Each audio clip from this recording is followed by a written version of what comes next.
पृथ्वी news, नवा ध्यास नवे पर्व। वार्ड क्रमांक 15 मध्ये जे संविधान भवन बांधायचं चाललेलं आहे आणि त्याचबरोबर त्या ठिकाणी उर्दू शाळेचं सुद्धा बांधण्याचं नियोजन आहे।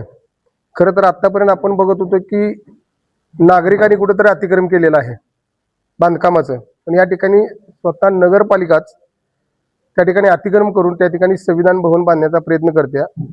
40 फूट रोड असताना सुद्धा कशासाठी कुणासाठी अट्टास करून त्या रोडमध्येच बरोबर मध्ये 20 फूट जागा सोडून रोडला आणि पुढच्या काही गोष्टी दाखवून तिथल्या नागरिकांची दिशाभूल होत चाललेली आहे। त्यामुळे मला या प्रेस माध्यमातून शिवसाहेबांना आवर्जून विनंती करायची आहे की आपण सदरच्या प्रकरणामध्ये स्वतः लक्ष घालून आणि माननीय नगराध्यक्ष साहेब सुद्धा यांना विनंती करायची आहे की कोणाचा तरी अट्टासासाठी कुणाच्या तरी हट्टासाठी चुकीच्या तर काही गोष्टी होत असतील तर एक कराडचा नागरिक म्हणून कदापि सहन करून घेणार नाही।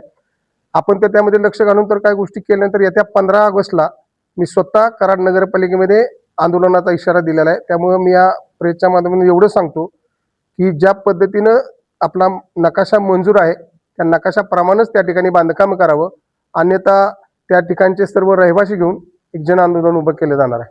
कराड नगर परिषदच्या माध्यमातून वार्ड क्रमांक 15 मध्ये संविधान भवन व शाळेचं काम मंजूर करण्यात आलेलं आहे। ते काम संविधान भवनचा जो सबमिशन ड्रॉइंग आहे, जो नकाशा मंजूर आहे त्याप्रमाणे होत नाहीये व ते काम संविधान भवन रस्त्यामध्येच त्यांनी बांधत आहेत। त्याचा आम्ही नगरपालिकेला निवेदन करतो की त्यांनी ते काम त्वरित थांबवावं व आहे त्या प्लॅनप्रमाणे करावं।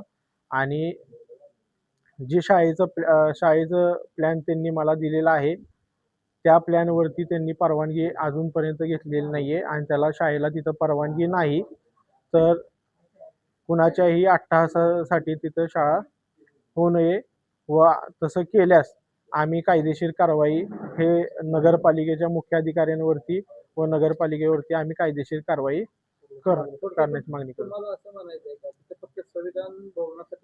तर फक्त संविधान भवनासाठी मंजुरी आहे व मी जे रोड अलाइनमेंटचं त्यांनी जो प्लॅन मला दिलेला आहे रोड अलाइनमेंट चेंजेसचं, त्याच्यावरती सुद्धा आतापर्यंत कोणतीही परवानगी टाउन प्लॅनिंग डिपार्टमेंट माध्यमातून देण्यात आलेली नाही।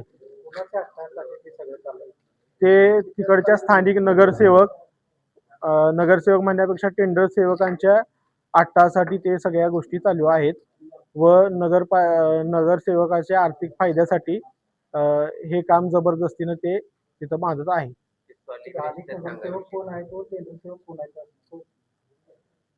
आमच्या इकडचे नगरसेवक आणि टेंडर सेवक हे दोन्ही एकच आहेत।